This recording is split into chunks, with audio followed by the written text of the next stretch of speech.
Hello everyone! Right now, this will be a day in my life after ng duty ko sa work. So, eto, papunta ako ng market at kailangan kong kumpletuhin yung prep meals ko. So, ang prep meals ko, ginagawa ko is salad. So, yun yung pagkain ko every day. Salad lang tayo. So, I'm looking for feta cheese that time. Pero dito, wala kasi yung light. Full fat kasi siya. So, hinahanap ko yung light white cheese. So, tara, maghanap-hanap pa tayo. Baka wala dito sa market na to. Try natin sa iba na market. So, ang mga panahon na yan, lumabas ako para pumunta sa katabing market at humanap ng feta cheese na light. At the same time, naghahanap din ako ng breast part na manok. Breast part ng manok.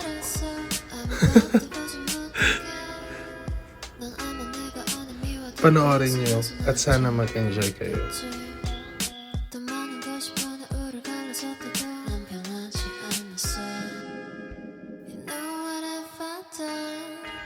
Ang mga panahon na to, dito nakakita ako ng feta cheese pero nagtanong muna ako kay kuya kasi hindi ko talaga siya makita. So tinuro niya ako sa mga cheese section at nakita ko ang feta cheese na light. Light lang. Light feta cheese. Yan. So, medyo may kamahalan siya pero dahil kailangan natin yan para sa healthy living. Healthy living! Joke. Yan. So, kailangan natin bilhin. At the same time, nakakita ako dyan ng breast part na naka-promo. Kaya, hindi ko na hinayaan at pinatakas ang breast part na to. Talagang binili ko na siya kasi mura lang siya. So, parang around ano lang to, like 22 dirhams. Yan. So, yan na. Sa panahon na yan, magbabayad na tayo. Kailangan na natin magbayad. Yan.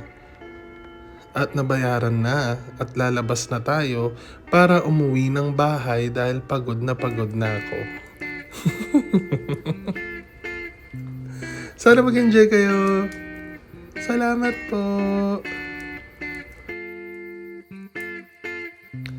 At eto na nga at nakauwi na ako ng bahay at chinecheck ko yung mga ibang na-prep ko na. Ayan ang ating cheese. So we have feta cheese. Of course, nahiwa ko na. Hindi ko na napakita sa video. And meron din tayong panel cheese. Yan. Tapos pinapakuluan ko na dyan yung breast part. Kasi yun lang dapat yung gagawin. Papakuluan mo yung breast part at papalamigin mo. Then goods na siya for the vegetable salad. Kala mo naman talaga marunong magluto.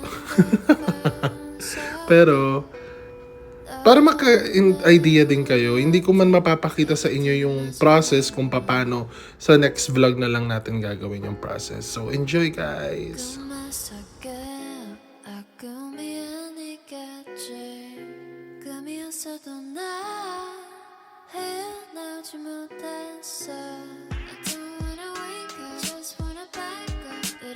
At eto na mga panahon na nagkaayaan kami ng aking matalik na kaibigan na lumabas at maglakad-lakad papunta sa Madinah Zayed. So yung Madinah Zayed, isa yan sa mga gold sock dito sa Abu Dhabi. So nandun lahat ng mga gold. So tingnan nyo, ang daming tao. Pero ang ganda ng daan dito sa Abu Dhabi. Hindi siya nakaka-disappoint. Kasi ang dami ding Pilipino, actually. Ang daming Pilipino. Yun. Kaya nakikita nyo naman, di ba? Ang daming tao. Ano dyan, parang 50% Pinoy. Parang Philippines na din to. Yan.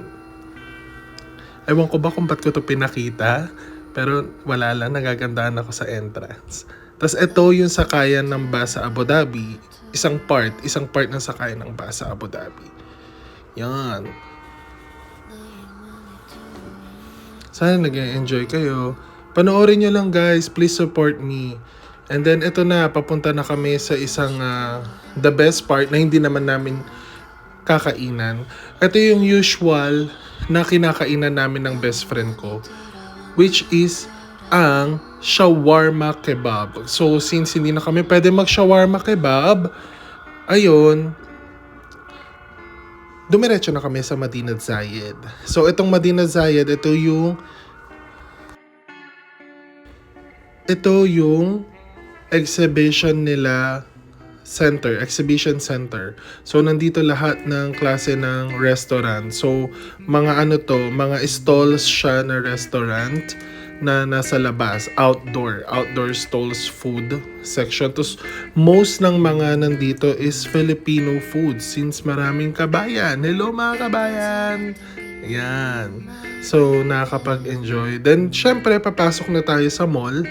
So sa mall itself, ang kailangan ko lang kasi dito is magpapa-pierce ng tenga, magpapabutas ng tenga. So, hindi ko na napakita yun kasi medyo kabado ako magpabutas ng tenga kahit na ba may butas naman na yung tenga ko before.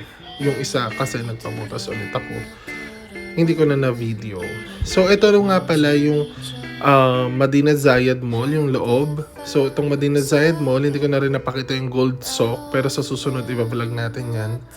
Yan. Ito naman yung sa main entrance ng Madinat Zayed at sa labas nila.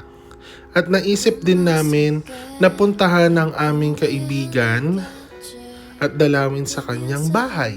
So, we've decided to go there.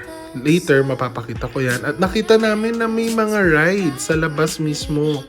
Yan, may carousel sila. Meron silang mini Ferris wheel at meron din silang jumping yung sa mga bata yung nagja-jump. Ay meron din silang mga tren. Yan, yung tren na yan. At yung umiikot na mga cups. Yan, meron din sila. And of course, itong arc na tumataas-taas. Yan, at yung mga pang-adults na jump. Sas, eto na ang aming friend na si Ate Sel. Yan, si Ate Sel. Yan, kakalipat niya lang ng bahay dito sa Abu Dhabi. At napakaganda ng kanyang place. At syempre, mamaya, naisipan din namin na kumain sa labas na hindi ko na rin napakita para sa susunod ko na lang ipapakita sa inyo kung ano bang meron ditong food sa Abu Dhabi. So, ito yung place na nakuha niya. So, mixed nationalities to. Hindi siya pure Filipino kasi may mga pure Filipino din dito. Yan, nagkikwento pa siya dyan, hindi ko na pinarinig sa inyo kung ano kinikwento niya. Yan, at napakaganda ng kanya nakuwang kwarto, which is master's bedroom. So, with attached bathroom na siya. So, sarili niya yung bathroom nasa loob ng kanyang kwarto. See, napakaganda at napakaaliwalas. The best talaga. Yan.